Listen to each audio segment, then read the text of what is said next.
The art of learning by जोश वेट्सकिन। जोश वेट्सकिन की कहानी एक आकर्षक कहानी है जिसकी परिणति एक ऐसी पुस्तक में होती है जो विश्व चैंपियन कैसे बनाया जाता है।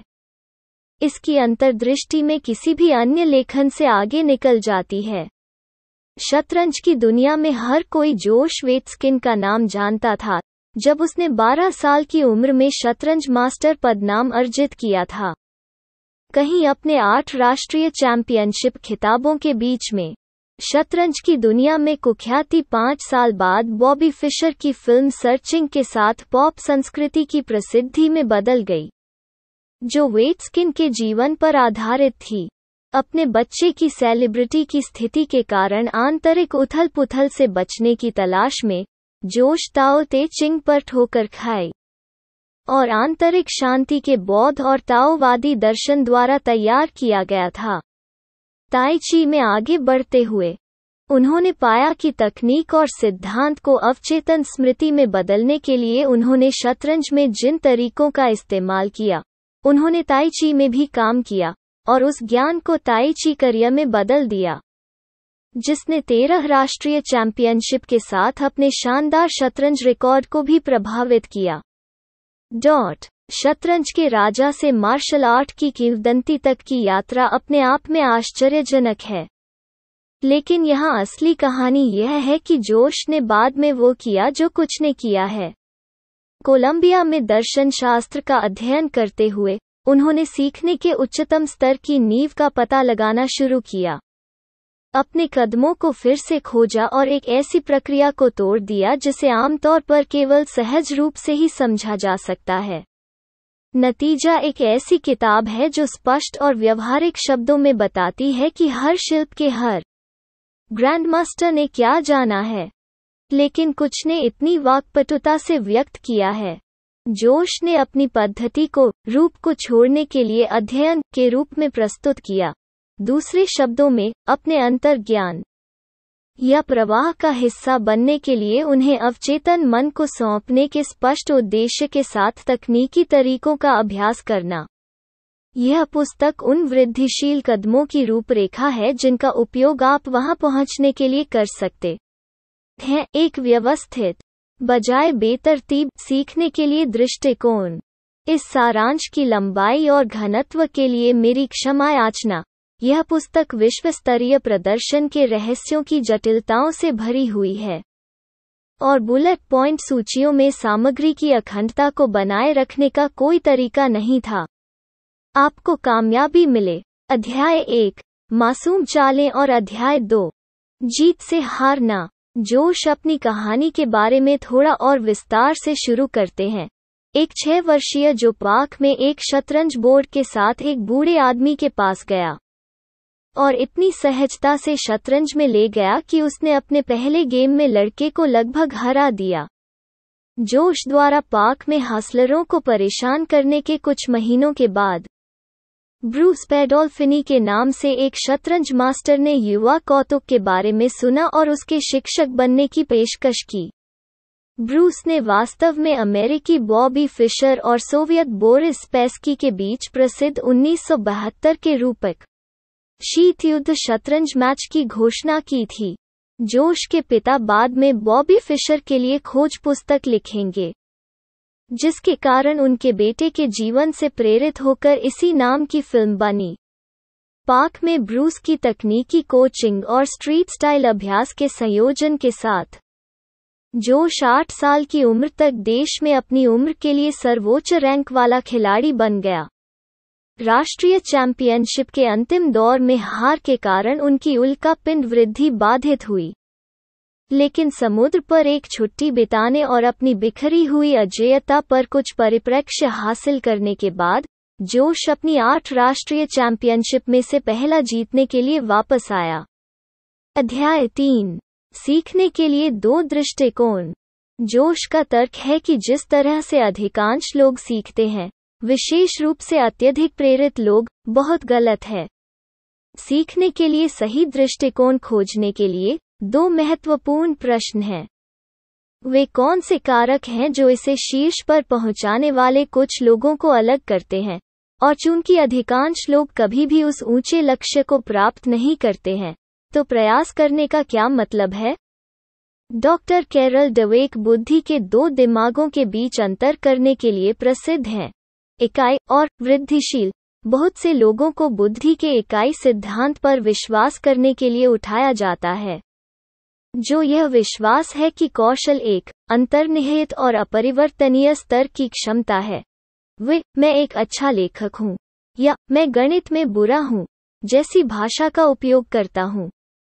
इसके विपरीत, जिन लोगों ने बुद्धि के वृद्धिशील सिद्धांत को आत्मसात कर लिया है, वे कहते हैं, मैंने अच्छा किया क्योंकि मैंने समय लगाया, या मुझे इस पर अधिक मेहनत करनी चाहिए थी। वे समझते हैं कि किसी भी अवधारणा को धीरे धीरे समझा और उसमें महारत हासिल की जा सकती है। डॉक्टर डवेक के शोध को उनकी पुस्तक mindset, the new psychology of success में अधिक विस्तार से प्रस्तुत किया गया है। जब बच्चे सफलता को प्रयास से जोड़ते हैं, तो वे विकसित करते हैं जिसे वेटस्किन महारत उन्मुख प्रतिक्रिया कहते हैं। जो बच्चे खुद को स्मार्ट, गूंगे, अच्छे या बुरे के रूप में देखते हैं, उनमें सीखा असहायता अभिविन्यास होता है। एक प्रयोग में शोधकर्ताओं ने पहले प्रत्येक बच्चे के बुद्धि के सिद्धांत की पहचान की, फिर समूह को गणित की समस्याओं की एक श्रृंखला दी। पहले आसान प्रश्न, जिन्हें सभी ने हल किया, फिर समस्याएं जो उनकी क्षमता के स्तर से ऊपर थीं। तीसरे दौर के प्रश्न पहले की तरह आसान थे। हालांकि, जहां बुद्धि के वृद्धिशील सिद्धांत वाले बच्चे अंतिम दौर के प्रश्नों को आसानी से हल कर लेते हैं, वहीं बुद्धि के इकाई सिद्धांत वाले कई बच्चे संघर्ष करते हैं। यह प्रयोग दुख की बात है, वास्तविक जीवन में आसानी से देखा जा सकता है, और यह घटना उस बच्चे के लिए उतनी ही हानिकारक हो सकती है जो सोचता है कि वो स्मार्ट है, क्योंकि यह उस बच्चे के लिए है जो सोचता है कि वो गूंगा है। अत्यधिक बुद्धिमान लोग जो अनजाने में अपनी बुद्धि के सत्ता सिद्धांत को बनाए रखते हैं, पूर्णता के भ्रम को बनाए रखने के लिए मजबूर होते हैं।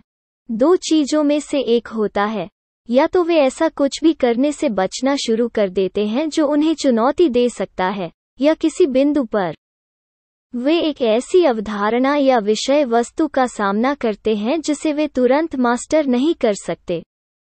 पहले मामले में वे कभी खुद को चुनौती नहीं देते और बस सीखना बंद कर देते हैं। बाद के मामले में वे अपने लिए बनाए गए दबाव के तहत उखड़ जाते हैं और अक्सर उन्हें रिबाउंड करने में कठिनाई होती है। नेक इरादे वाले माता पिता अक्सर अपने बच्चों को यह कहकर असफलता के लिए तैयार करते हैं, आप पढ़ने में बहुत अच्छे हैं, या यह ठीक है, गणित आपके बस की बात नहीं है। बच्चा अंतर्निहित क्षमता के साथ सफलता और असफलता को जोड़ना सीखता है। अपने बच्चों को बुद्धि का एक वृद्धिशील सिद्धांत विकसित करने में मदद करने के लिए माता पिता ऐसी बातें कह सकते हैं, आप पढ़ने में वाकई अच्छे हो रहे हैं, अच्छा काम करते रहें, या कोई बात नहीं, हमें बस थोड़ा कठिन अध्ययन करने की आवश्यकता है, और आप अगली गणित परीक्षा में बहुत अच्छा करेंगे। अच्छी खबर यह है कि बच्चों को किसी विशिष्ट स्थिति के लिए वृद्धिशील दृष्टिकोण विकसित करने में केवल कुछ मिनट लगते हैं। यदि बच्चों को एक निश्चित परियोजना के लिए महारत उन्मुख निर्देश दिए जाते हैं, तो वे परियोजना के लिए ठीक उसी तरह से संपर्क करेंगे। सीखने की कला का एक मुख्य हिस्सा इस परिप्रेक्ष्य को संघर्ष के बीच में रखने में सक्षम होना है। बुद्धि के अस्तित्व और वृद्धिशील सिद्धांतों के बीच का अंतर इस कारण से है कि जोश इतनी जल्दी कौशल में वृद्धि हुई। अधिकांश युवा शतरंज खिलाड़ी शतरंज के खेल की शुरुआत में अपना सीखना शुरू करते हैं। जटिल शुरुआती विविधताएं सीखते हैं ताकि वे अपने विरोधियों को बेहतर रणनीति के साथ जल्दी से कुचल सकें और खेल और गौरव जीत सकें।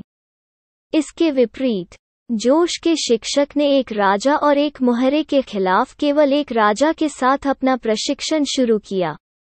अपने तरीके से काम करने से पहले अन्य अलग अलग टुकड़ों में चले गए, जबकि जोश ने प्रत्येक व्यक्तिगत टुकड़े के आसपास के सिद्धांतों को सीखा। उनके प्रतिद्वंद्वी सीख रहे थे कि कैसे जल्दी और आसानी से जटिल रणनीतियों के साथ जीतना है। गेम जीतने और कुछ ही चालों में उन्हें जीतने के गौरव पर ध्यान केंद्रित किया गया था।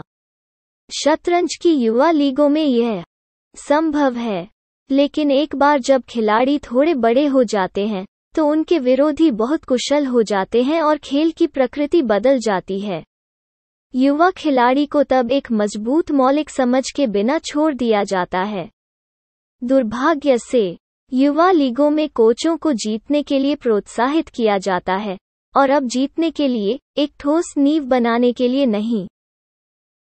अध्याय 4, खेल से प्यार करना। इस अध्याय में जोश उत्कृष्टता के 3 मूलभूत घटकों पर चर्चा करता है। सबसे पहले, विश्व स्तरीय प्रदर्शन के लिए आवश्यक है कि व्यक्ति एक ऐसी शैली विकसित करे जो उनके अस्तित्व के मूल को व्यक्त करे। जोश का स्वभाव अराजकता में आनंदित होना था, इसलिए उन्होंने शतरंज की बिसात पर अपनाई गई शैलियों में अपने व्यक्तित्व के इस मूल पहलू को व्यक्त किया। अपने प्रशिक्षण के कारण जोश खेल को उस संरचना से दूर मार्गदर्शन करने में सक्षम था जिसे उसके विरोधियों ने अधिक अराजक स्थिति में पसंद किया था, जहां वो जीतने के लिए बुनियादी बातों की अपनी समझ का उपयोग कर सकता था, जबकि उसका प्रतिद्वंद्वी फैंसी रणनीतियों से बाहर हो गया था। दूसरे, सफलता का जश्न मनाने और परिणाम उन्मुख मानसिकता के शिकार होने के बीच एक नाजुक बातचीत है। कोई है जो केवल जीतने की परवाह करता है, वो खुद को विफलता के लिए तैयार कर रहा है। हालांकि यह दिखावा करने का बहाना नहीं है कि आप परिणामों की परवाह नहीं करते हैं और खुद को चुनौती देने से बचते हैं। अल्पकालिक लक्ष्य और प्रतिस्पर्धा उपयोगी और आवश्यक उपकरण हैं। एक जीत का आनंद लेने में कुछ भी गलत नहीं है, जब तक कि प्रक्रिया पर ध्यान दिया जाता है। जोश इसे खूबसूरती से कहते हैं, जब हमने कड़ी मेहनत की है और किसी चीज में सफल हुए हैं, तो हमें गुलाबों को सूंघने देना चाहिए। मेरी राय में कुंजी यह पहचानना है कि उन गुलाबों की सुंदरता उनकी क्षणभंगुरता में निहित है। जोश अपनी सफलता का श्रेय अज्ञात में छलांग लगाने की निरंतर स्थिति को देते हैं, जो प्रतिदिन प्रतिरोध के बिंदु पर रहते हैं। बेशक, सीखने की प्रक्रिया के कुछ हिस्सों को पठारों द्वारा भी चित्रित किया जाएगा। जब आप अगली छलांग के लिए आवश्यक जानकारी को आंतरिक कर रहे हैं, सीखना इन 2 बिंदुओं के बीच एक चक्र है, और मध्य बिंदु पर रुकने से केवल औसत दर्जे का होता है। उल्लेखनीय है कि उत्कृष्टता के इन 3 मूलभूत घटकों को रेखांकित करते हुए जोश ने विश्व स्तरीय प्रदर्शन की 2 अन्य वास्तविकताओं को भी संक्षेप में बताया है। सबसे पहले, वो इस बात पर जोर देता है कि उसने वयस्कों के खिलाफ खेलने का अभ्यास कैसे किया, जिसने ऐसे कौशल का निर्माण किया जो अन्य बच्चों के पास नहीं था। इसलिए जब उसे अपनी उम्र के किसी व्यक्ति के खिलाफ सामना करना पड़ा, तो उसे एक अलग दुनिया में खेलने का फायदा हुआ। दूसरा, वो उल्लेख करता है कि बॉबी फिशर से 5 महीने पहले 13 साल का होने के कुछ दिन बाद शतरंज मास्टर बनकर इतिहास बनाने के बाद भी वो अक्सर प्रतिस्पर्धा में पूर्ण सामान्य स्थिति की स्थिति महसूस करता था। मैं टाइटल गेम जीतने के बाद 1990 के एलिमेंट्री स्कूल नेशनल चैंपियनशिप के प्लेइंग हॉल से बाहर घूमना कभी नहीं भूलूंगा। इस आयोजन में 1500 से अधिक प्रतियोगी थे, जो देश भर के सभी सबसे मजबूत युवा खिलाड़ी थे। मैंने अभी पूरी चीज जीती थी और सब कुछ सामान्य लग रहा था। मैं कन्वेंशन हॉल में खड़ा होकर चारों ओर देख रहा था। कोई उत्साह नहीं था, कोई स्वर्ग का उद्घाटन नहीं था। दुनिया वैसी ही थी जैसी कुछ दिन पहले थी। इन 2 कारकों के महत्व के बारे में अधिक जानने के लिए डैनियल एफ. चम्बलिस द्वारा द मुंडनिटी ऑफ एक्सीलेंस का संदर्भ लें। अध्याय 5, the soft zone, lose yourself. जोश ने प्रदर्शन की नींव का वर्णन करने से सीखने की प्रक्रिया को रेखांकित करने के लिए 1993 में कालीकट, भारत में अंडर-21 विश्व चैंपियनशिप में अमेरिका का प्रतिनिधित्व करने की कहानी बताकर संक्रमण किया। वो अपनी मानसिक स्थिति का वर्णन, असंबद्ध, अजीब, अभी तक टूर्नामेंट की लय में नहीं बसा है। मेरे पास कोई प्रवाह नहीं था, कोई प्रेरित विचार नहीं था, टुकड़े विदेशी थे, स्थिति अजीब थी। जोश 20 मिनट से बिना किसी चाल के शतरंज की बिसात को घूर रहा था। फिर वो प्रवाह की स्थिति में बसने लगा, जिससे उसके अवचेतन और अंतर्ज्ञान पर अधिकार हो गया। हम में से बहुत से लोग उस मानसिक स्थिति को पहचानेंगे जिसका वो वर्णन करता है। मन विद्युत प्रवाह की गति से चलता है। जटिल समस्याओं को सहज ज्ञान युक्त स्पष्टता के माध्यम से हवा दी जाती है। आप शतरंज की स्थिति की आत्मा में गहरे और गहरे उतरते हैं।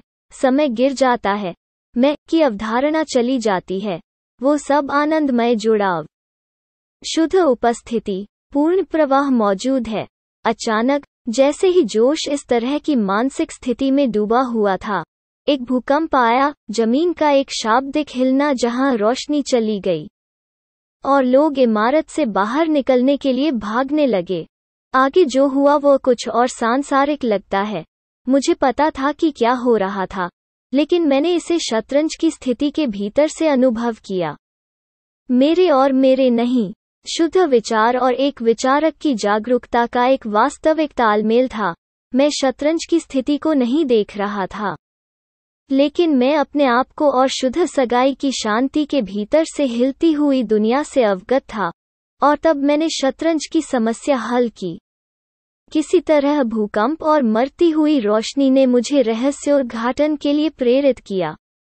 मैंने विचार का क्रिस्टलीकरण किया था, फिर से उभर आया और कांपने वाले खेल के कमरे को खाली कर दिया। जब मैं वापस लौटा और फिर से खेलना शुरू किया, तो मैंने तुरंत अपनी चाल चली और खेल जीतने के लिए आगे बढ़ गया। यह वो घटना थी जिसने जोश के प्रदर्शन मनोविज्ञान की व्यक्तिगत जांच को प्रेरित किया और 3 चरणीय प्रक्रिया की गहन समझ का नेतृत्व किया, जिसे किसी भी क्षेत्र में बाहरी स्तर के प्रदर्शन तक पहुंचने के लिए लागू किया जा सकता है। 1. जो कुछ भी आता है, उसके साथ बहना सीखना, यादृच्छिक, अप्रत्याशित घटनाओं से विचलित नहीं होना।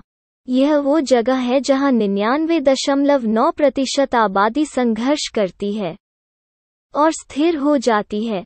2. वास्तव में उन घटनाओं का अपने लाभ के लिए उपयोग करना सीखना। 3. अपने स्वयं के भूकंप बनाकर पूरी तरह से आत्मनिर्भर होना सीखना। इसलिए आपकी मानसिक प्रक्रिया बाहरी उत्तेजना की आवश्यकता के बिना खुद को विस्फोटक प्रेरणा देती है। खेल मनोवैज्ञानिकों के पास इस प्रक्रिया में पहले चरण के लिए एक शब्द है, सॉफ्ट जोन। सॉफ्ट जोन एक शांत, गहन रूप से केंद्रित उपस्थिति है जो एक विनम्र दुनिया या प्रबल शक्ति के बजाय बुद्धिमान तैयारी और खेती की लचीलापन पर आधारित है। उदाहरण के लिए, जोश अपने द्वारा विकसित एक व्यक्तिगत मानसिक समस्या के बारे में बात करता है, जहां एक आकर्षक गीत जो उसने सुना है वो उसके सिर में चिपक जाएगा और शतरंज के खेल के दौरान उसके विचार की ट्रेन को बाधित करेगा। जितना अधिक मैंने व्याकुलता को रोकने की कोशिश की, उतना ही जोर से होगा मेरे सिर में जाओ। अधिकांश शीर्ष स्तरीय कलाकारों ने इसी तरह की समस्या का अनुभव किया है। समस्या तब तक जारी रही जब तक कि जोश ने शतरंज का अध्ययन करते हुए अपने स्टीरियो पर संगीत बजाना शुरू कर दिया। भिक्षु मंत्रों से लेकर बॉन जोवी तक सब कुछ बजाना शुरू कर दिया। उन्होंने खुद को इससे लड़ने के बजाय अपनी रचनात्मक विचार प्रक्रियाओं में व्याकुलता को एकीकृत करना सिखाया। इसी तरह, जब कुछ विरोधी विधिपूर्वक धोखा दे रहे थे, तो जोश ने सीखा कि समाधान हमारी भावनाओं को नकारने में नहीं है, बल्कि उन्हें अपने लाभ के लिए उपयोग करना सीखना है। बाद के अध्यायों में एक आवर्ती विषय का पूर्वाभास करते हुए, जोश ने जोर दिया, मानसिक लचीलापन यकीनन एक विश्वस्तरीय कलाकार का सबसे महत्वपूर्ण गुण है और इसे लगातार पोषित किया जाना चाहिए।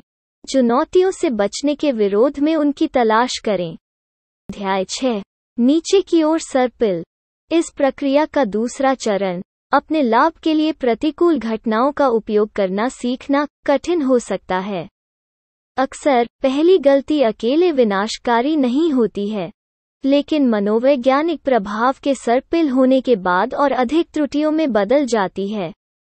इस घटना के कामकाज के एक उदाहरण के रूप में जोश एक शतरंज खिलाड़ी के परिदृश्य को प्रस्तुत करता है जिसने अपने प्रतिद्वंद्वी पर एक फायदा प्राप्त किया है और उस लाभ का पोषण किया है।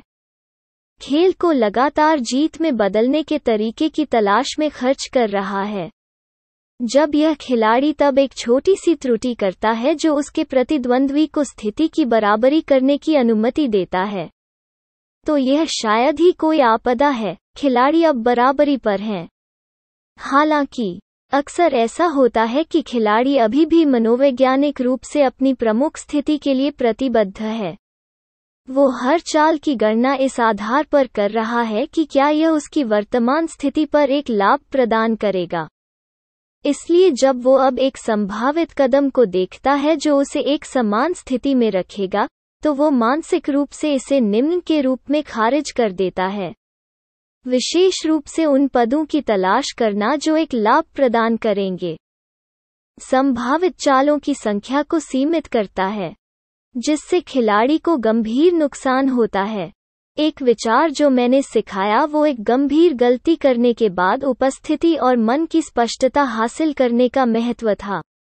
जीतने और हारने के बीच का अंतर अक्सर छोटा होता है, लेकिन उस तथ्य को पूरी तरह से विवरणों को याद करने के प्रति सावधानी के रूप में व्याख्या करने के बजाय, विश्व स्तरीय कलाकार छोटी त्रुटियों को शानदार नई कृतियों में ले जाते हैं। पूर्णता पर मनोवैज्ञानिक निर्भरता को धारण करने के बजाय वे सहज होते हैं और अनिश्चितता में भी पनपते हैं। नीचे की ओर सर्पिल से बच जाते हैं और उन क्षणों को प्रेरणा में बदलने के बजाय। जोश अगले अध्याय में ऐसा करने की प्रक्रिया का विवरण देना शुरू करता है। अध्याय 7। आवाज बदलना। इस प्रक्रिया के तीसरे चरण को समझने के लिए आधार तैयार करने के लिए जोश अपने शतरंज करियर के बाद का एक और किस्सा प्रस्तुत करते हैं। हाई स्कूल के कुछ ही समय बाद पूर्वी यूरोप में उन्होंने इस पुस्तक में सबसे महत्वपूर्ण अवधारणाओं में से एक की समझ विकसित करना शुरू कर दिया। फॉर्म टू लीव फॉर्म या नंबर्स टू लीव नंबर। प्रत्येक टूर्नामेंट में कई बिंदुओं पर वो खुद को ऐसी स्थिति में पाता है जिसे वो पूरी तरह से समझ नहीं पाता है या इससे कोई त्रुटि होती है। बाद में उन्होंने अपने अध्ययन को पूरी तरह से इन कुछ पदों पर केंद्रित किया जहां उनके अंतर्ज्ञान ने उन्हें विफल कर दिया था। प्रक्रिया महत्वपूर्ण है, इसलिए मैं आपको उन अध्ययनों का सटीक विवरण दूंगा। पहले तो मेरा दिमाग एक सर्द सुबह दौड़ने वाले की तरह था, कठोर, आने वाले जॉग के बारे में दुखी, नीरस। फिर मैंने चलना शुरू किया, संघर्ष में अपने हमलावर विचारों को याद करते हुए और कैसे कुछ भी पूरी तरह से जुड़ा नहीं था। मैंने अपने प्रतिद्वंद्वी की स्थिति को अलग करने की कोशिश की और उसके रक्षात्मक संसाधनों की नई परतों की खोज की। जब तक कि मेरा दिमाग पिघल रहा था, विकसित संरचनात्मक गतिशीलता को एकीकृत कर रहा था जिसे वो पहले नहीं समझ पाया था।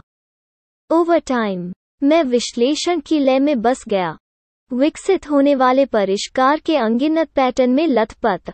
एक धावक की तरह मेरी सोच अबाधित, मुक्त प्रवाह, तेज और तेज हो गई क्योंकि मैंने खुद को स्थिति में खो दिया था। कभी कभी पढ़ाई में 6 घंटे लगते, कभी 30। मुझे लगा जैसे मैं उस भूल भुलैया में जी रहा हूँ, सांस ले रहा हूँ, सो रहा हूँ। और फिर मानो कहीं से ही सारी जटिलताएं खत्म हो गईं और मैं समझ गया, मैं इस नए ज्ञान की व्याख्या विविधताओं या शब्दों से नहीं कर सका। ये अधिक मौलिक लगा। मेरी शतरंज की अंतर्ज्ञान गहरी हो गई थी। यह संख्याओं को छोड़ने के लिए संख्याओं का अध्ययन था। इसे सादे अंग्रेजी में रखने के लिए उन्होंने तकनीकी जानकारी, संख्याओं, सिद्धांतों, पैटर्न, विविधताओं, तकनीकों और विचारों का अध्ययन किया था। इसे अंतर्ज्ञान या प्राकृतिक बुद्धि में बदलने के लिए पर्याप्त डिग्री। जब उन्होंने अपनी प्राकृतिक बुद्धि में एक अंतर पाया, तो वे अपने ज्ञान के उस भाग को अंतर्ज्ञान में बदलने के लिए संख्याओं पर लौट आए। स्लोवेनिया में अपने समय के दौरान जोश ने यह भी महसूस करना शुरू किया कि कैसे उनके शतरंज के खेल उनके निजी जीवन को दर्शाते हैं। मूल रूप से घर की बीमारी होने के कारण शतरंज के प्रति उनका पूरा दृष्टिकोण अतीत से चिपके हुए था, जिससे उन्हें चोट लगी जब वो खेल की प्रकृति को तकनीकी से अमूर्त में बदल गया। उदाहरण के लिए, जीवन और बोर्ड दोनों में परिवर्तन को अपनाने की अपनी क्षमता पर काम करके जोश उस कमजोरी को और अधिक तेजी से दूर करने में सक्षम था। यह एक किस्सा जोश के सीखने के पूरे दृष्टिकोण की एक अंतर्दृष्टि है। समानांतर सीखना या अपना समय ऐसे कौशल सीखने के लिए समर्पित करना जो कई क्षेत्रों पर लागू होते हैं, कम समय में अधिक सीखने के लिए एक उपयोगी दक्षता तकनीक है। लेकिन यह उससे भी अधिक है। यह आपके जीवन के विभिन्न क्षेत्रों को ओवरलैप करने का एक तरीका है। उन सिद्धांतों को पहचानना जो उन्हें जोड़ते हैं और उन कनेक्शनों को आसानी से नेविगेट करना सीखते हैं। जोश ने इस एहसास का फायदा उठाते हुए खेल को ऐसी परिस्थितियों में ले जाने में मदद की जिसमें उसका प्रतिद्वंद्वी असहज होगा। विरोधियों, जिनके हॉलवे में व्यवहार ने अधीरता, अंतर्ज्ञान या नियंत्रण की इच्छा का संकेत दिया, उन खेलों से मुलाकात की जाएगी जिनके लिए विपरीत दृष्टिकोण की आवश्यकता होती है। इस सिद्धांत पर कार्य करते हुए उसने अपने लाभ के लिए युद्ध के स्वर को निर्देशित करने का एक और तरीका खोज लिया था। अध्याय 8, स्टालियन तोड़ना। अपने खुद के भूकंप बनाने में एक अन्य महत्वपूर्ण घटक सुधार के लिए लागू मानसिकता है। दांत पीस लेने से व्यक्ति बाहरी नहीं हो जाता। आदर्श दृष्टिकोण है एक लचीला जागरूकता पैदा करना जो एक बच्चे की चंचल अनजानता का पुराना सचेत अवतार है। कैसे? वास्तव में आप इसका अभ्यास कैसे करते हैं?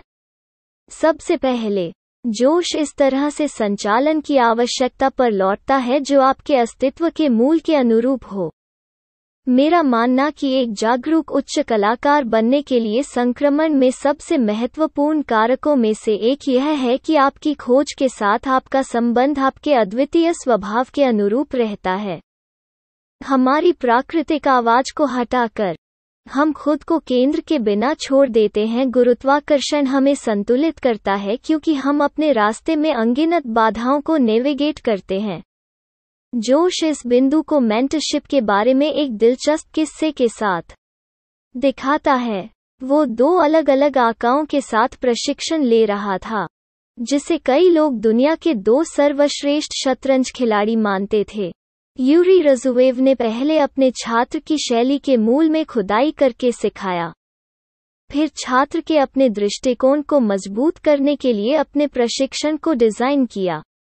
इसके विपरीत, मार्क ड्वोरेत्स्की ने अपने छात्रों को अपनी श्रेष्ठ क्षमताओं से कुचलकर तोड़ दिया, फिर उन्हें अपनी शैली की दर्पण छवि में फिर से बनाया। जबकि ड्वोरेत्स्की स्पष्ट रूप से दुनिया के सर्वश्रेष्ठ शतरंज खिलाड़ियों में से एक थे। जोश की पूरी खेल शैली और प्रकृति अराजक हमलों में से एक थी। ड्वोरेत्स्की ने एनाकोंडा की तरह खेला, अपने प्रतिद्वंद्वी के हमलों को पूर्ववत किया और उसे तब तक निचोड़ा जब तक कि उसके पास जाने के लिए कहीं नहीं था। जोश के लिए वो सब कुछ त्याग देना जिसने उसे महान बनाया एक गंभीर गलती होगी। उसने कहा, जोश को अभी भी उच्चतम स्तरों पर प्रतिस्पर्धा करने के लिए ड्वोरेत्स्की की खेल शैली सीखना था, लेकिन यूरी रज़ुएव ने बताया कि जोश एक नाजुक और बल्कि रहस्यमय भावना वाला विचार कहता है। उसे अपने स्वभाव के किसी ऐसे व्यक्ति से सीखने की जरूरत थी जिसने ड्वोरेत्स्की रणनीतियों को अपने खेल में एकीकृत किया था। यदि एक रॉक गिटार वादक शास्त्रीय संगीत सीखना चाहता है, तो वो एक पूर्व रॉक गिटार वादक से बहुत बेहतर सीखेगा जिसने शास्त्रीय संगीत की ओर रुख किया। वो एक आजीवन शास्त्रीय संगीतकार यहाँ तक एक प्रतिभाशाली व्यक्ति से भी नहीं सीखेगा। यह आपकी कमजोरियों को कम करने के बजाय अपनी ताकत बढ़ाने पर ध्यान केंद्रित करके सुधार के सिद्धांत की गहरी समझ है। जैसा कि टिम फेरिस के द 4 घंटे वर्कवीक के अध्याय 2 के सारांश में चर्चा की गई है, अपनी ताकत में सुधार करने से प्रगति की बड़ी छलांग लग सकती है, न कि वृद्धिशील सुधार जो कमजोरी को ठीक करने की कोशिश से आता है, क्योंकि आपकी ताकत में सुधार आपकी प्राकृतिक आवाज और आपके पहले से मौजूद तंत्रिका नेटवर्क पर बनाता है। अपने स्वभाव और व्यक्तिगत शक्तियों के प्रति सच्चे रहने के परिणामों के बारे में लिखते हुए जोश कहते हैं, जब हम अवचेतन को खिलाते हैं तो ये अलग अलग वास्तविकताओं के बीच संबंधों की खोज करेगा। एक दिशा में कलात्मक अंतर्दृष्टि के मार्ग में अक्सर दूसरे का गहन अध्ययन शामिल होता है। अंतर्ज्ञान अलौकिक संबंध बनाता है जो खंडित धारणाओं के क्रिस्टलीकरण की ओर ले जाता है। अपने दिमाग में इस प्रक्रिया के एक उदाहरण के रूप में जोश मानव शिक्षा और घोड़े को वश में करने के 2 तरीकों के बीच एक समानांतर रेखाचित्र बनाता है, जो उसकी मां के पसंदीदा शगल में से एक है। पहला है घोड़े को रोकना और उसे बाहर निकालना, उसे शोर के साथ पागल करना जब तक कि वो एक रस्सी और एक पोल द्वारा नियंत्रित करने के लिए प्रस्तुत नहीं हो जाता है, और फिर उसे काठी और सवारी करते हैं जब तक कि वो हार नहीं मान लेता। दूसरे शब्दों में, ड्वोरेत्स्की विधि। जोश की मां ने यूरी के समान एक विधि अधिक पसंद की। जब से घोड़ा बहुत छोटा था, तब से वो उसे पालती थी, खिलाती थी, संवारती थी, और इसी तरह घोड़े को हमेशा अपने स्पर्श की आदत डालती थी। जब तक वो उस पर चढ़ी, घोड़े के पास लड़ने के लिए कुछ भी नहीं था। घोड़े की आत्मा को तोड़ने के बजाय उसने जानवर की इच्छा को अपने साथ तालमेल बिठा लिया। इस तरह से प्रशिक्षित घोड़े में कुछ ऐसा होता है जो टूटे हुए घोड़े में नहीं होता। यह न केवल अधिक आसानी से उपज देता है और अधिक तरलता से प्रतिक्रिया करता है, बल्कि यह अपने स्वयं के अनूठे चरित्र और भावना को भी सवारी में लाता है। जब आप किसी छात्र को सांचे में ढालने की कोशिश करते हैं, तो आप उसके द्वारा बनाए गए अंतर्ज्ञान को लूट लेते हैं। यह एक पूर्ण शुरुआत के लिए उपयुक्त हो सकता है, लेकिन एक छात्र के लिए जिसने कौशल का एक स्तर बनाया है, यह न केवल उन्हें वापस सेट करता है बल्कि उनकी अपनी प्राकृतिक आवाज को भी नष्ट कर देता है, जो उनकी प्रगति को बाधित करता है और उन्हें अपनी क्षमता का एहसास करने से रोकता है। जोश ने रचनात्मकता और व्यावहारिक जागरूकता के बीच संतुलन पर कुछ टिप्पणियों के साथ अध्याय समाप्त किया। मेरे दिमाग में सीखने और प्रदर्शन के क्षेत्र ग्रेनेस की खोज हैं, बीच में अपने आप को अथक रूप से धकेलने का एक सावधानीपूर्वक संतुलन है, लेकिन इतना कठिन नहीं कि आप पिघल जाएं। मांसपेशियों और दिमाग को बढ़ने के लिए खिंचाव की जरूरत होती है, लेकिन अगर बहुत पतला खींचा जाए तो वे टूट जाएंगे। अध्याय 9 मेरी दूसरी कला। जैक केराओ के ऑन द रोड और द धर्म बॉम्ब्स के जोश के पढ़ने ने ज़ैन बौद्ध धर्म के दर्शन की यात्रा शुरू की, जो जल्द ही लात्से के ताओ ते चिंग की ओर ले गई। ताओवाद ने बाहरी अभिव्यक्तियों के विपरीत अंतर्निहित सार पर ध्यान केंद्रित करना सिखाया, जो उस प्रवाह की खोज कर रहा था जो तकनीकी के दिल में था और पार हो गया। दूसरे शब्दों में, फॉर्म छोड़ने के लिए फॉर्म। यह यात्रा जोश को विलियम सी चेन के स्टूडियो में ले आई। चेन ताओवाद की भौतिक अभिव्यक्ति, ताई ची के सबसे महान जीवित आचार्यों में से एक थे। वो मानव शरीर को ऐसे पढ़ सकता था जैसे कोई शतरंज का मास्टर शतरंज की बिसात पढ़ता है। अपने छात्रों में तनाव के सबसे छोटे स्थान को इंगित करता है। महीनों के सावधानीपूर्वक चौकस अभ्यास के बाद जोश को ताई ची के मार्शल एप्लीकेशन पुश हैंड्स के लिए कक्षाएं शुरू करने के लिए आमंत्रित किया गया था। और अध्याय 10, हानि में निवेश। पुश हैंड्स का अंतर्निहित सिद्धांत परिचित लग सकता है, प्रतिद्वंद्वी के साथ संघर्ष करने के लिए नहीं बल्कि उसकी ऊर्जा के साथ मिश्रण करने के लिए। उसके सामने झुकना और कोमलता से दूर होना, पीछे धकेलना और बल के साथ बल का सामना करना स्वाभाविक है, लेकिन पुश हैंड्स में महारत हासिल करने के लिए आपको तब तक नुकसान में निवेश करना चाहिए जब तक कि आप उस गलती को न करना सीखें। जोश लिखते हैं, मैं लंबे समय से मानता हूं कि यदि वस्तुतः किसी भी विषय का छात्र एक ही गलती को 2 बार दोहराने से बच सकता है, तकनीकी और मनोवैज्ञानिक दोनों, तो वो अपने क्षेत्र में शीर्ष पर पहुंच जाएगा। हालांकि इस संबंध में एक सही ट्रैक रिकॉर्ड बनाए रखना असंभव है। लक्ष्य तकनीकी और मनोवैज्ञानिक दोनों तरह से त्रुटि के विषयों की तलाश में होना चाहिए। मास्टर चेन ने अंततः जोश को 6 फुट 200 पाउंड के मार्शल कलाकार इवान के साथ जोड़ा, जो 8 साल से ताई ची में प्रशिक्षण ले रहा था। इवान के अनुभव का मतलब था कि जोश तकनीकी रूप से बेजोड़ था, और उसके आकार का मतलब था कि जोश को लगातार कुचला जा रहा था। कई महीनों के बाद जोश ने सीखना शुरू किया कि वार को कैसे सहना है।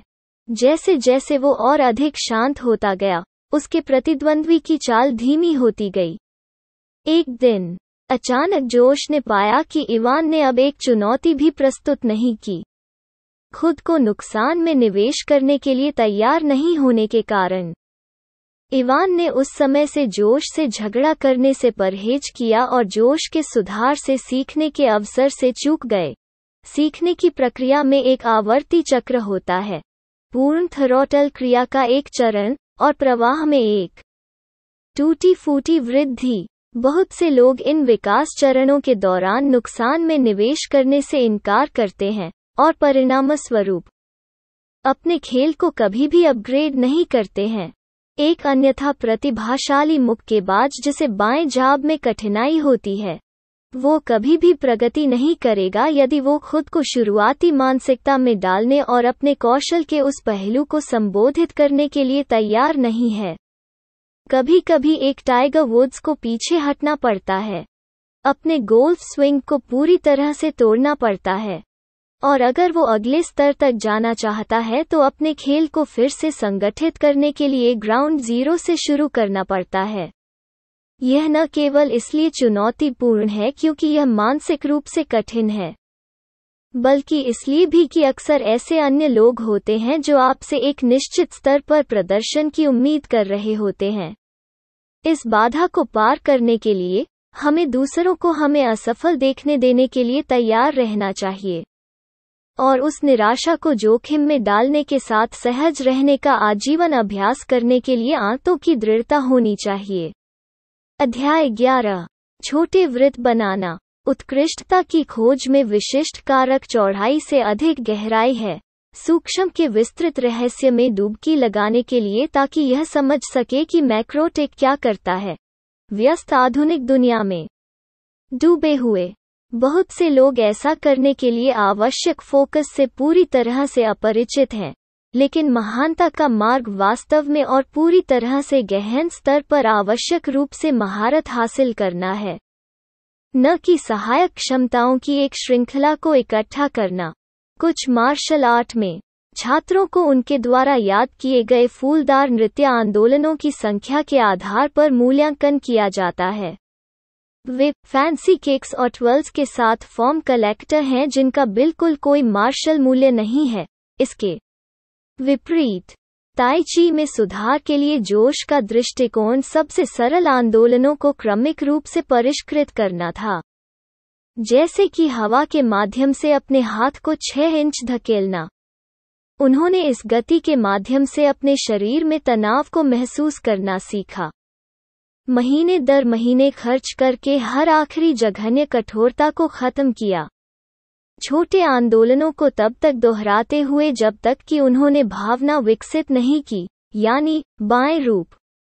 वो उस आंदोलन के सिद्धांत को आंतरिक कर देंगे जो ताई ची प्रणाली के अन्य क्षेत्रों पर लागू होगा। दिन के दौरान आंदोलन का अभ्यास करके और उस शाम कक्षा में इसका परीक्षण करके जोश ने एक फीडबैक लूप भी स्थापित किया जो किसी भी आंदोलन को जल्दी से निपटाना होगा जो वास्तव में काम नहीं करता था। इस तरह से सीखने के करीब आने के बाद ही आपको उस आंतरिक सिद्धांत को अपने उपकरणों और तकनीकों की पूरी श्रृंखला पर लागू करना शुरू करना चाहिए। एक बार जब आप तैयार हो जाते हैं, हालांकि कुंजी वो है जिसे जोश, छोटे घेरे बनाना कहते हैं। अब जब आप महसूस कर रहे हैं, तो आप अपने सार को सही रखते हुए तकनीक के बाहरी अभिव्यक्ति को बढ़ाना शुरू कर देते हैं। मार्शल आर्ट के संदर्भ में आप अपने मानक स्ट्रेट पंच को बेहतर बनाने के लिए इस सिद्धांत को लागू कर सकते हैं। सबसे पहले, तकनीक के घटकों की पहचान करें। पंच बाएं पैर से जमीन के खिलाफ धकेलने से शुरू होता है, बाएं पैर से ऊपर की ओर, धड़ से कंधे तक, ट्राइसेप्स और अंत में मुट्ठी तक चलता है। फिर धीमी गति में पूरी चाल का बार बार अभ्यास करें, जब तक कि यह जमीन से पौ तक ऊर्जा का एक विचारहीन द्रव संक्रमण न हो जाए। तभी आपको पंचिंग बैग का उपयोग करके और अपने पंच की शक्ति को बढ़ाते हुए तेजी से बढ़ना शुरू करना चाहिए। यह शायद ही कोई खबर है, लेकिन वास्तव में विश्व स्तरीय बनने के लिए प्रक्रिया के अगले चरण पर जाने के लिए यह आवश्यक है। अब जब आपने पंच के शरीर यांत्रिकी को पूरी तरह से आंतरिक कर लिया है, तो आंदोलन के सहायक भागों को हटाना शुरू करें। अपने कूल्हों के वाइंड अप को थोड़ा छोटा करें, पंच को लक्ष्य के थोड़ा करीब से शुरू करें, और इसी तरह पंच की भावना के साथ अपने आप पर नजर रखें और सुनिश्चित करें कि आप धीरे धीरे छोटे घेरे बनाते हैं ताकि आपका शरीर मुश्किल से अंतर महसूस कर सके। मुहम्मद अली और माइक टायसन जैसे बॉक्सिंग महान लोगों ने इसे इतनी अच्छी तरह से किया कि उन्होंने लोगों को बिना यह देखे ही नॉकआउट कर दिया कि उन्होंने एक सीधा मुक्का फेंका। और किसी भी क्षेत्र में विश्व स्तरीय कलाकार किसी भी क्षेत्र में उसी तकनीक को लागू करने में सक्षम हैं। उन्होंने सिद्धांत को रूप से अलग कर दिया है और परिणामस्वरूप सिद्धांत को नए और शक्तिशाली तरीकों से चलाने में सक्षम हैं। जबकि हमारे पास अपने प्रदर्शनों की सूची में वृद्धि की तलाश करने की प्रवृत्ति हो सकती है, क्योंकि यह अधिक मूर्त सीखने की तरह लगता है। सूक्ष्म आंतरिककरण और शोधन जो सीखा है उसकी मात्रा से कहीं अधिक महत्वपूर्ण है।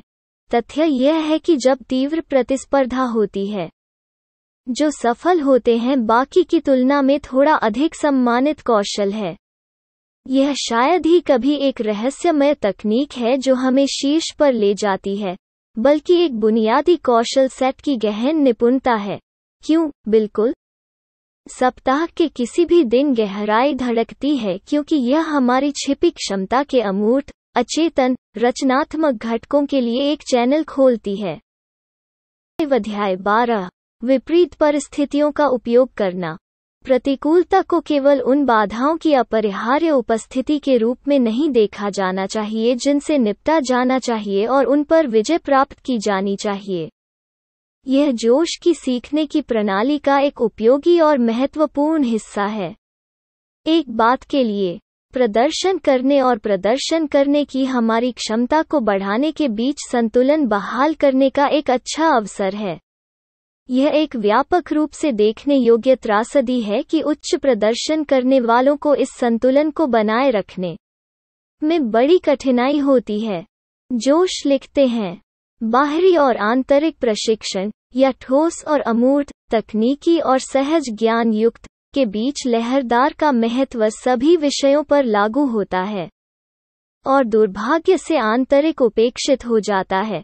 जब जोश ने राष्ट्रीय ताई ची चैंपियनशिप से केवल 7 सप्ताह पहले अपना दाहिना हाथ तोड़ दिया, तो उनके डॉक्टर ने उन्हें बताया कि उनके प्रतिस्पर्धा करने का कोई मौका नहीं है। डॉक्टर के आदेशों के खिलाफ जाने का संकल्प लिया। जोश ने केवल अपने बाएं हाथ से प्रशिक्षण शुरू किया और पाया कि वो कई चीजों के लिए अपने दाहिने हाथ पर भरोसा कर रहा था जिसे अब उसे अपने बाएं हाथ को करना सिखाना था। उन्होंने यह भी पाया कि उनके बाएं हाथ ने सहज रूप से उन चीजों को ढंकना शुरू कर दिया जिन्हें उन्होंने कभी संभव नहीं माना, जैसे कि अपने प्रतिद्वंद्वी के दूसरे हाथ को कोहनी से रोकना। मार्शल आर्ट में, यदि आप अपने प्रतिद्वंद्वी के 2 अंगों को केवल एक से नियंत्रित कर सकते हैं, तो लड़ाई व्यवहारिक रूप से समाप्त हो जाती है। यह एक बड़े सिद्धांत को दर्शाता है। किसी भी प्रकार की प्रतियोगिता में, यदि आपका प्रतिद्वंद्वी किसी हमले को रोकने के लिए अधिक ऊर्जा खर्च कर रहा है जिसे आप इसे शुरू करने के लिए खर्च कर रहे हैं, तो आपको एक बड़ा फायदा होगा। प्रतियोगिता के हर क्षेत्र में तकनीकी कौशल शामिल हैं जो इसे संभव बनाते हैं। जोश ने अपनी रिकवरी के दौरान विजुअलाइजेशन के गहन और केंद्रित उपयोग के माध्यम से मांसपेशी शोष से भी लड़ा। हर कसरत के दौरान अपने घायल बाएं हाथ का उपयोग करते हुए उन्होंने अपने दाहिने हाथ में तनाव को अपनी कास्ट में जाने की कल्पना की, जबकि वर्तमान वैज्ञानिक समझ इस घटना की पूरी तरह से व्याख्या नहीं कर सकती है। यह लगातार प्रदर्शित किया गया है कि मन कुछ परिणामों के लिए शरीर को निर्देशित कर सकता है। प्रतियोगिता से 4 दिन पहले कलाकार बाहर आ गए थे और जोश का हाथ मुश्किल से शोषित हुआ था। अपने नए कौशल और पूरी तरह से काम करने वाले हाथ के साथ वो राष्ट्रीय चैंपियन बन गया। अधिकांश लोग चोटों और अन्य असफलताओं को उन स्थितियों के रूप में देखते हैं जिनसे उबरना है, लेकिन यदि आप सबसे अच्छे लोगों में से एक बनना चाहते हैं तो आपको जोखिम लेना होगा जो दूसरों से बचेंगे। हमेशा पल की सीखने की क्षमता को अनुकूलित करना और प्रतिकूलता को आपके लाभ में बदलना। निश्चित रूप से ऐसे समय होते हैं जब पुनर्प्राप्ति और उपचार आवश्यक होता है, लेकिन आप हमेशा उस समय का उपयोग अपने खेल के अन्य क्षेत्रों में ध्यान न देने के लिए कर सकते हैं, मानसिक, आंतरिक रूप से आदि। आपको हमेशा एक झटके से वापस आना चाहिए जो आपके होने से पहले था। अगला स्तर जानबूझकर इन समयों की नकल बनाना है। उदाहरण के लिए, दाएं हाथ का बास्केटबॉल खिलाड़ी जानबूझकर कुछ समय के लिए बाएं हाथ से खेल सकता है। प्रत्येक प्रतिकूलता तब प्रेरणा का स्रोत बन जाती है जिससे आप अपनी क्षमताओं को सुधारने के लिए बाद में लौट सकते हैं। अध्याय 13। धीमा समय। हम सभी ने ऐसे लोगों की कहानियां सुनी हैं जिन्होंने एक विपत्तिपूर्ण स्थिति में प्रतीत होता है कि अलौकिक कर्तव्यों को पूरा किया है, और शायद हमने स्वयं ऐसे क्षणों का अनुभव किया है जब समय स्थिर लग रहा था क्योंकि खतरे या महान महत्व के क्षण में हमारी इंद्रियां बढ़ गई थीं। हम सभी के पास शायद एक निश्चित उत्तर के लिए व्यर्थ खोज करने, किसी असंबंधित चीज की ओर बढ़ने, फिर लौटने और अचानक उत्तर प्राप्त करने का अनुभव है। यह हम में से अधिकांश के लिए नहीं होता है कि हम इन दोनों स्थितियों को इच्छानुसार दोहराने की क्षमता विकसित कर सकते हैं। लेकिन इस अध्याय में जोश लगातार अलौकिक प्रदर्शन और रचनात्मक प्रेरणा की नियमित चमक के रहस्य को साझा करता है। अब तक सीखने की प्रक्रिया की संरचना इस प्रकार रही है। बुनियादी बातों की एक ठोस समझ विकसित करें, अपने अनुशासन के मूल के संपर्क में रहते हुए, अपने व्यक्तिगत स्वभाव द्वारा निर्देशित, अपने कौशल का विस्तार और परिशोधन करें। इस ढांचे का परिणाम गहन आंतरिक परस्पर ज्ञान का एक नेटवर्क होगा जो एक केंद्रीय व्यक्तिगत स्थान बिंदु से फैलता है।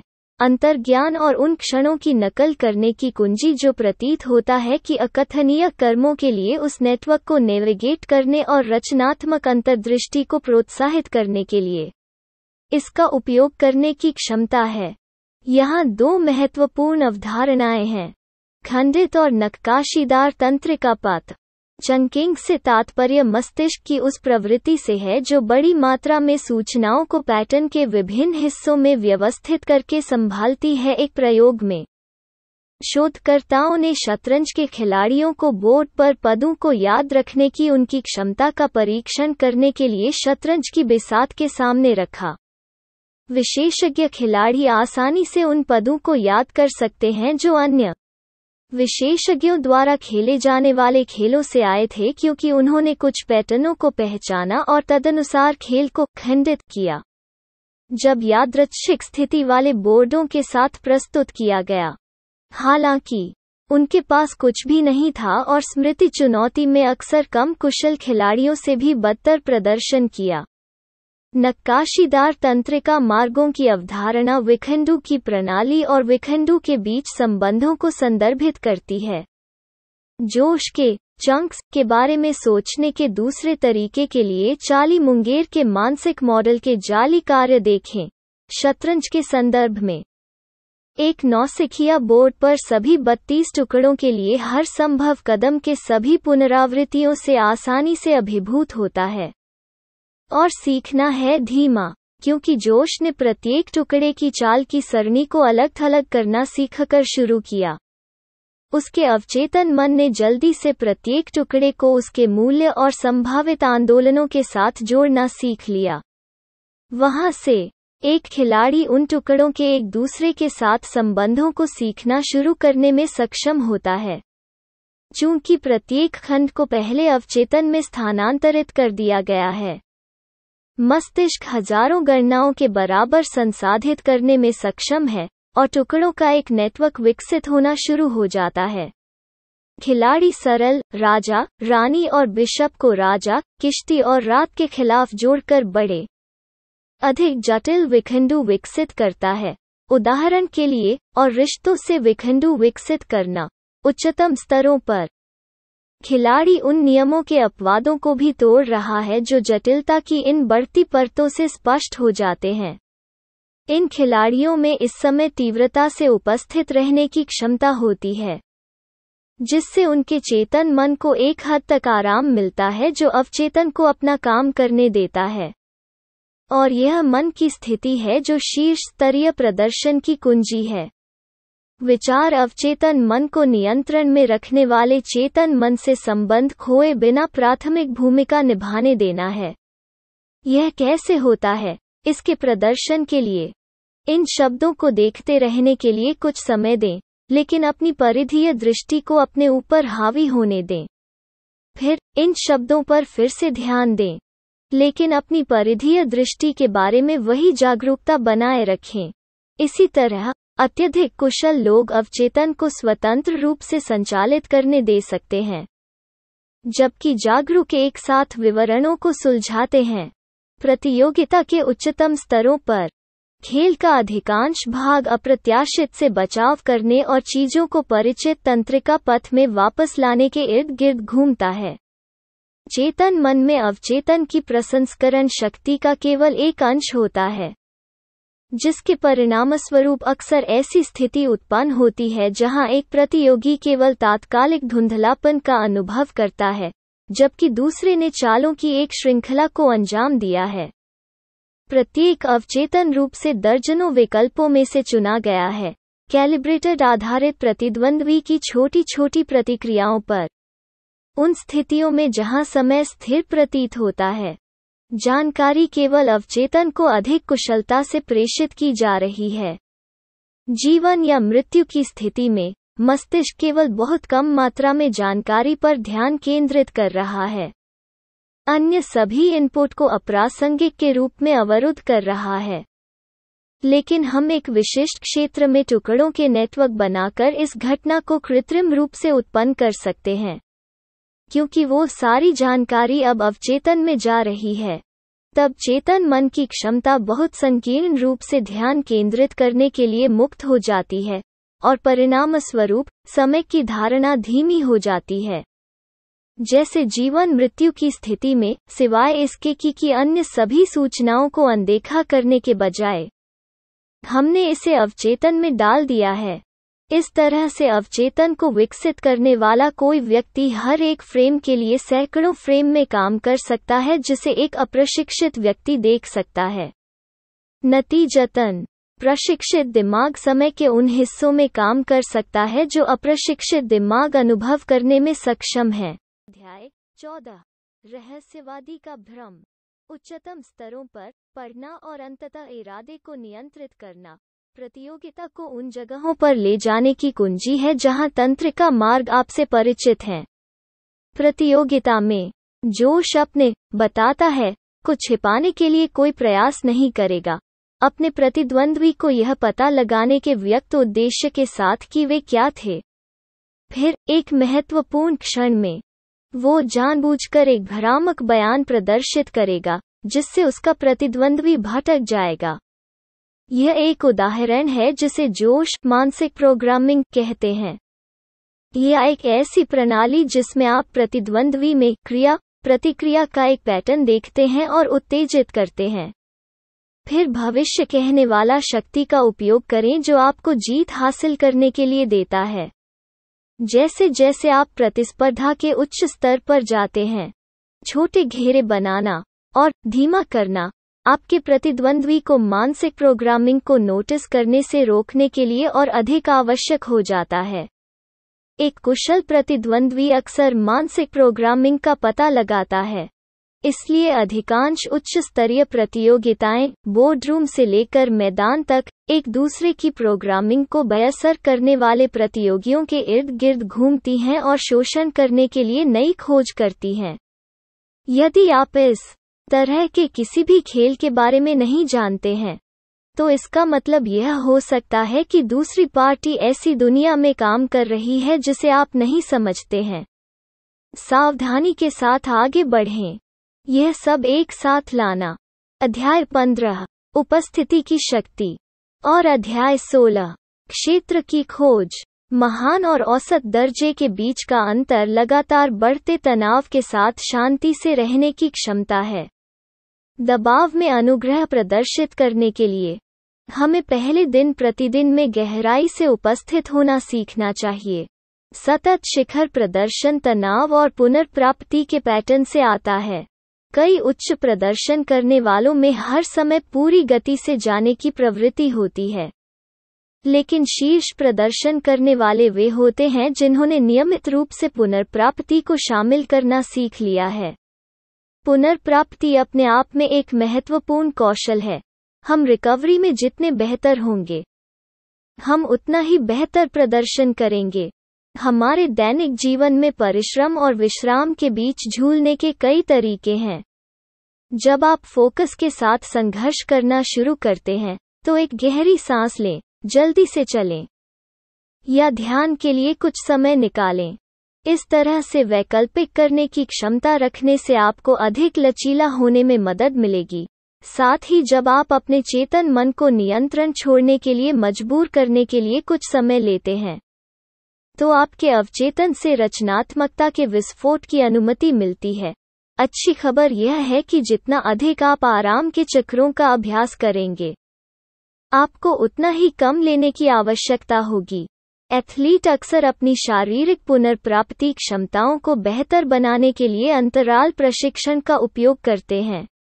वे एक स्थिर बाइक पर प्रतिरोध को तब तक बढ़ा सकते हैं जब तक कि उनकी हृदय गति एक निश्चित सीमा तक नहीं पहुंच जाती। तब तक प्रतिरोध को वापस नीचे कर दें जब तक कि उनकी हृदय गति किसी चुनी हुई मंजिल से नीचे न गिर जाए। समय के साथ उनके कार्डियोस्कोलर कंडीशनिंग के परिणामस्वरूप अधिकतम हृदय गति से पहले और ठीक होने में कम समय लगेगा। मानसिक कंडीशनिंग अक्सर उसी तरह काम करती है। यदि आपने अभी तक इस क्षमता को विकसित करने का प्रयास नहीं किया है, तो जोश अनुशंसा करता है कि आप इसे अपना ध्यान केंद्रित करने के लिए कुछ महीनों का समय लें और फिर अगले चरण पर आगे बढ़ें। अध्याय 17 अपने ट्रिगर का निर्माण। हम अक्सर अपने बच्चों को ध्यान केंद्रित करने और दिवास्वप्न शुरू करने पर उनका पीछा करने के लिए कहकर उनमें भयानक आदतें डाल देते हैं। नतीजतन वे विफलता पर ध्यान केंद्रित करने में एक विराम को जोड़ना सीखते हैं। जो पैटर्न परिणाम देता है, वो हर औंस ताकत के साथ ध्यान केंद्रित करने की आदत है जिसे हम अपरिहार्य जबरदस्त दुर्घटना तक जुटा सकते हैं। एक बेहतर रणनीति यह पहचानना है कि निरंतर शिखर प्रदर्शन केवल तभी संभव है जब इसे आराम की अवधि से रोक दिया जाए और समय आने पर आराम से विस्फोटक प्रयास में स्विच करने की हमारी क्षमता को अधिकतम करने पर ध्यान केंद्रित किया जाए। इस रणनीति का एक महत्वपूर्ण हिस्सा प्रतीक्षा करना पसंद करना सीख रहा है। अनगिनत लोग अपने बड़े ब्रेक की प्रतीक्षा में अपना जीवन जीते हैं या उम्मीद करते हैं कि उनकी सच्ची कॉलिंग भविष्य में किसी अपरिभाषित बिंदु पर प्रकट होगी और स्पष्ट हो जाएगी। इस आत्म धोखे पर ओलिवर एम्बर्टन का लेख प्रफुल्लित करने वाला और आंखें खोलने वाला दोनों है। इसके बजाय हमारी प्रतीक्षा कुछ हद तक विरोधाभासी रूप से जुड़ाव से प्रभावित होनी चाहिए। जोश इसे इस तरह कहते हैं, मेरा मानना कि सादगी के लिए प्रशंसा, रोजमर्रा की भोज में गहराई से गोता लगाने और जीवन की छिपी समृद्धि की खोज करने की क्षमता, वो जगह है जहां सफलता खुशी की बात नहीं है। दबाव में अनुग्रह दिन प्रतिदिन की कुछ आदतों को स्थापित करने से आता है जो उच्च दांव स्थितियों में बनी रहती हैं, जिसके परिणामस्वरूप उन घटनाओं के माध्यम से सामान्य स्थिति बनी रहती है। जोश ने अपने काम में एक उच्च स्तरीय वित्त कार्यकारी के प्रदर्शन कोच के रूप में इसी तरह के सिद्धांत का इस्तेमाल किया। कार्यकारी को निरंतर प्रदर्शन प्राप्त करने में कठिनाई हो रही थी और अक्सर खुद को उन स्थितियों में विचलित पाया जिन पर ध्यान देने की आवश्यकता थी। जोश ने उससे पूछा कि उसने कब शांत ध्यान के सबसे करीब महसूस किया और पाया कि यह तब था जब वो अपने 12 वर्षीय बेटे के साथ कैच खेल रहा था। बहुत से लोगों की कुछ गतिविधियां होती हैं जो इस भूमिका को भरती हैं, लेकिन उन्हें अक्सर ब्रेक लेने के लिए अनुत्पादक समय के रूप में खारिज कर दिया जाता है। जोश ने फिर कार्यकारी के साथ एक बहुचरणीय दिनचर्या का निर्माण करने के लिए काम किया, जिसमें अन्य गतिविधियां शामिल थीं जिनका उन्होंने आनंद लिया: संगीत, ध्यान, स्ट्रेचिंग और भोजन। अपने बेटे के साथ कैच खेलने के लिए बाहर जाने से पहले कार्यकारी ने एक निश्चित फल और सोया शेक पीना शुरू कर दिया। शेक के तुरंत बाद उन्होंने 15 मिनट के लिए उसी ध्यान तकनीक का अभ्यास किया, फिर 10 मिनट का खिंचाव किया और अंत में बॉब डायलन को पकड़ने के लिए बाहर जाने से पहले 10 मिनट तक सुना। 1 महीने के लिए कार्यपालिका द्वारा हर दिन निर्धारित दिनचर्या को पूरा करने के बाद जोश ने उसे एक महत्वपूर्ण बैठक से पहले उसी दिनचर्या को करने का निर्देश दिया जिस पर ध्यान देने की आवश्यकता थी। यह एक बड़ी सफलता थी। कार्यपालिका ने अपने बेटे के साथ खेलते समय दिनचर्या और मन की स्थिति के बीच एक मनोवैज्ञानिक और शारीरिक संबंध बनाया था। बेशक जोन में आने के लिए 45 मिनट की आवश्यकता बहुत उपयोगी नहीं है। अगला कदम दिनचर्या को ऐसे चरणों में बढ़ाना था जो समय को कम करते थे लेकिन उसी प्रभाव को बनाए रखते थे। पहले कार्यकारी ने शेक के बजाय एक सामान्य नाश्ता खाया, ध्यान और स्ट्रेचिंग की, फिर काम पर जाने के दौरान बॉब डायलन की बात सुनी। कुछ दिनों के बाद उन्होंने ध्यान के समय को 3 मिनट कम कर दिया। कुछ दिनों बाद उन्होंने स्ट्रेचिंग के समय को 2 मिनट तक कम कर दिया और उसके कुछ दिनों बाद वो दिनचर्या की प्रभावशीलता के किसी भी नुकसान के बिना भोजन छोड़ने में सक्षम थे। उन्होंने हर कुछ दिनों में एक बार समय आवंटन को कम करना जारी रखा जब तक कि 45 मिनट की दिनचर्या में केवल 12 मिनट नहीं लगे। वह कदम दर कदम आगे बढ़ते रह सकता था जब तक कि यह केवल एक त्वरित खिंचाव, ध्यानपूर्ण शांति का क्षण और गीत के बारे में एक त्वरित विचार न हो। अपनी खुद की दिनचर्या के लिए कुंजी उस गतिविधि से ठीक पहले किन्हीं 4 या 5 गतिविधियों का आनंद लेना है जो आपको सबसे अच्छी स्थिति में शांत, आराम से ध्यान केंद्रित करती हैं और पर्याप्त दिनों तक ऐसा करने का अभ्यास करती हैं जिससे कनेक्शन बनता है। आप अपनी दिनचर्या के अत्यधिक सघन संस्करण के साथ कुछ प्रभावशीलता खो देंगे। लेकिन बात यह है कि एक निंदनीय दिनचर्या है जो आपको आपके लिए उपलब्ध समय का उपयोग करके सर्वोत्तम मानसिकता में आने की क्षमता प्रदान करती है। आपको शायद किसी भी प्रतियोगिता में एक फायदा भी होगा, यह जानकर कि आप अपनी मानसिकता को तुरंत प्राप्त कर सकते हैं, जबकि आपके प्रतिस्पर्धियों को अप्रत्याशितता के साथ संघर्ष करना होगा। अंत में एक पल की सूचना पर उपस्थिति खोजने की क्षमता हमारे दैनिक जीवन पर बहुत बड़ा प्रभाव डाल सकती है। उपस्थिति या साधारण चीजों की निरंतर सराहना, फुटपाथ पर बारिश का पानी, एक पत्ता, एक घरेलू बिल्ली, जीवन जीने के लिए उतना ही एक उपकरण है जितना कि यह प्रदर्शन बढ़ाने के लिए एक है। अध्याय 18 सैंडल बनाना। भावनाएं इस बात का एक निर्विवाद हिस्सा हैं कि हम मनुष्य के रूप में कौन हैं, लेकिन उन्हें हमें इस तरह प्रभावित करने देना बहुत आसान है जिससे गलतियां होती हैं। बहुत से लोग भावनाओं की अप्रत्याशित शक्ति से निपटते हैं। जब उन्हें प्रदर्शन करने का समय आता है तो उन्हें एक फौलादी संकल्प के साथ नीचे धकेल दिया जाता है, जो भावनाओं को जंगली चलाने के समान ही अनुत्पादक हो सकता है। भावनाओं से निपटने का एक बेहतर तरीका उन्हें स्वीकार करना और उनका उपयोग करना है।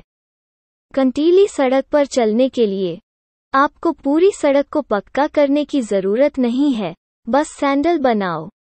संभ्रांत कलाकार भावना का उपयोग करते हैं, अपने क्षण का अवलोकन करते हैं और फिर हर चीज को एक गहन ध्यान में रखते हैं जो विशिष्ट रूप से सुगंधित रचनात्मकता उत्पन्न करता है। यह लचीलेपन और सूक्ष्म आत्मनिरीक्षण जागरूकता पर आधारित एक दिलचस्प लचीला दृष्टिकोण है। कुलीन प्रदर्शन को विकसित करने के लिए आवश्यक 3 चरणों को याद करें। 1. व्याकुलता के साथ बहना। 2. व्याकुलता को प्रेरणा के रूप में उपयोग करना। 3. बाहरी व्याकुलता के बिना उन स्थितियों को फिर से बनाना सीखना। भावनाओं के साथ बहने के लिए हमें सबसे पहले यह स्वीकार करना होगा कि वे कहां से आ रहे हैं। उदाहरण के लिए, क्रोध अक्सर भय से आता है, जो अक्सर किसी के नियमों को तोड़ने या अन्यथा इस तरह से कार्य करने का परिणाम होता है जिसकी हमने भविष्यवाणी नहीं की थी। जब जोश को एहसास हुआ कि उन्हें धोखा देने वाले प्रतिस्पर्धियों पर गुस्सा होने में समस्या है, तो उन्होंने अपने प्रशिक्षण भागीदारों से अवैध चालों को दोहराने के लिए कहा ताकि वो उनसे निपटने का अभ्यास कर सकें। धोखे से नाराज होने के बजाय उसने इसे वास्तविकता के हिस्से के रूप में स्वीकार किया और इसके लिए तैयार किया। भावना के मूल कारण को संबोधित करके वो भावना के साथ बहने में सक्षम था। बास्केटबॉल के दिग्गज माइकल जॉर्डन दूसरे चरण में प्रगति करने और कोर्ट पर जानबूझकर कचरा बात करने वाले रक्षकों द्वारा प्रेरणा के रूप में क्रोध का उपयोग करने का एक उत्कृष्ट उदाहरण थे। स्मार्ट रक्षकों ने वापस बात नहीं करना सीखा, क्योंकि अगर उन्होंने किया तो इसने जॉर्डन के प्रतिस्पर्धी गुस्से को खिला दिया, जिससे वो बास्केटबॉल के वर्चस्व के नए स्तरों पर पहुंच गया। विश्व चैंपियन शतरंज खिलाड़ी टिग्रान पेट्रोसियन ने इस प्रक्रिया पर इतना भरोसा किया कि उनका पूरा खेल इसी के इर्द गिर्द रचा गया। उन्होंने मैच से पहले हर दिन का पहला भाग चुपचाप बैठकर बिताया, अपने मूड को बेहतरीन स्तर पर देखा और फिर उस मूड के आधार पर एक गेम प्लान बनाया। उनकी रणनीति न केवल उनके व्यक्तित्व के साथ तालमेल बिठाएगी, यह उसके दैनिक मूड के अनुरूप होगा। एक बार जब आप अपनी भावनाओं से नियंत्रित होना बंद कर देते हैं और हर एक को अपने लाभ के लिए उपयोग करना शुरू कर देते हैं, तो आप देख सकते हैं कि कुछ भावनाएं आपको दूसरों की तुलना में अधिक प्रेरित करती हैं।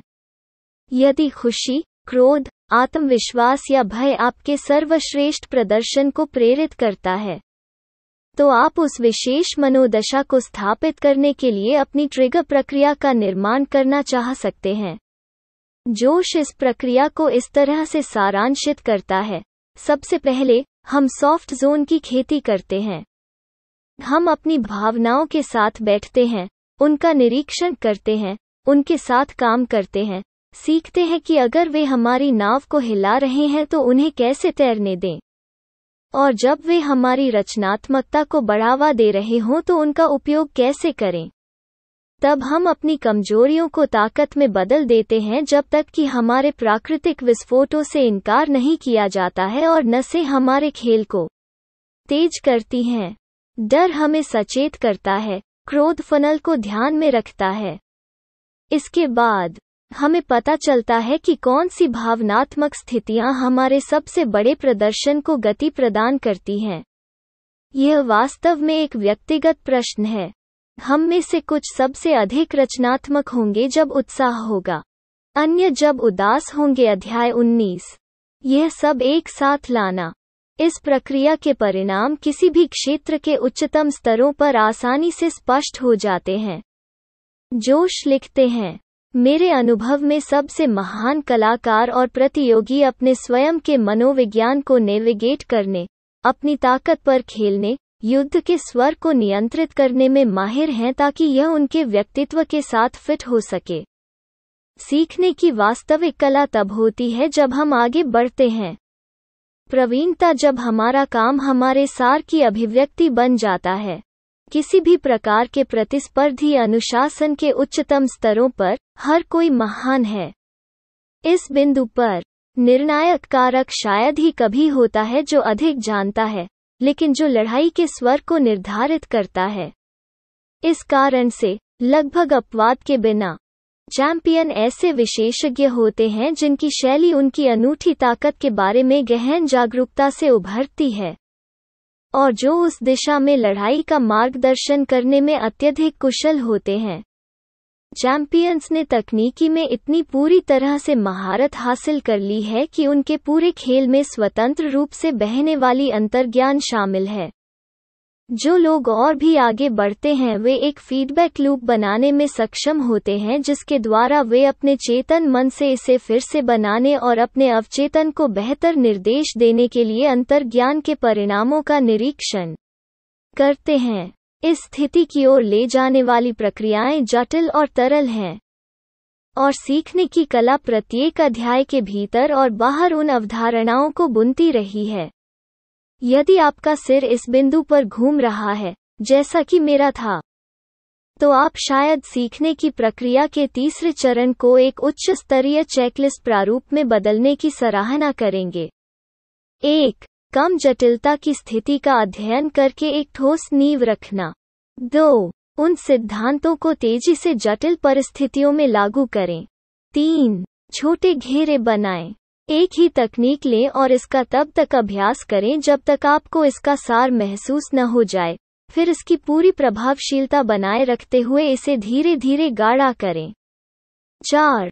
धीमा यह हिस्सा बनाने के लिए तकनीकों के एक समूह पर ध्यान केंद्रित करें जो आपके अवचेतन मन को अपने ऊपर ले जाने की अनुमति देता है, जिससे आपके चेतन मन को जबरदस्त सटीकता के साथ काम करने की अनुमति मिलती है। 5. अपने प्रतिद्वंद्वी के इरादे को नियंत्रित करने के लिए दूसरों द्वारा अनदेखी बारीकियों का लाभ उठाने के लिए छोटी मंडलियां बनाने और समय को धीमा करने की अपनी क्षमता का उपयोग करें। 6. एक बार जब आप प्रक्रिया को समझ लेते हैं, तो इसे अन्य क्षेत्रों में लागू करें। निष्कर्ष: तथ्य यह है कि जोश वेत्सकिन ने 2 पूरी तरह से अलग विषयों में विश्व चैंपियन बनने के लिए सीखने की प्रक्रिया को लागू किया है। यह उनके तरीकों की स्पष्ट मान्यता है। मैं उनके कैलिबर के किसी अन्य कलाकार से अनजान हूँ, जिन्होंने विश्व स्तरीय प्रदर्शन की ओर ले जाने वाली सीखने की प्रक्रिया के प्रकार का इतना विस्तृत, सूचनात्मक और सटीक ब्रेकडाउन पेश किया है। यदि आप सीखने की कला से प्रभावित नहीं हुए हैं, तो हो सकता है कि आप इसे अभी तक समझ नहीं पाए हों। जोश के संदेश को व्यक्त करने में किसी भी विफलता के लिए आपको मुझे क्षमा करना होगा। यह एक गहन पुस्तक है, और यदि आपने अपने पहले पढ़ने में वास्तव में सब कुछ समझ लिया है, तो आपका IQ शायद मेरे ऊपर कम से कम 2 मानक विचलन है। पुस्तक वास्तव में गूढ़ है, और यदि आप मेरे जैसे हैं, तो आप शायद इस सारांश को फिर से पढ़ना चाहेंगे, या इससे भी बेहतर, पुस्तक को पढ़ें। फिर भी, जो लोग वास्तव में भीतर के रहस्योद्घाटन की सराहना करना चाहते हैं, वे शायद थोड़ा और संदर्भ चाहते हैं। बचपन की प्रसिद्धि ने जोश को सुर्खियों से दूर कर दिया, और ऑनलाइन उपलब्ध साक्षात्कार और अन्य स्रोत आमतौर पर आर्ट ऑफ लर्निंग के उच्च स्तरीय सारांश हैं। इसलिए दुर्भाग्य से हमारे लिए, यह पुस्तक उनके पास मौजूद ज्ञान में कुछ उपलब्ध अंतर्दृष्टि में से एक है।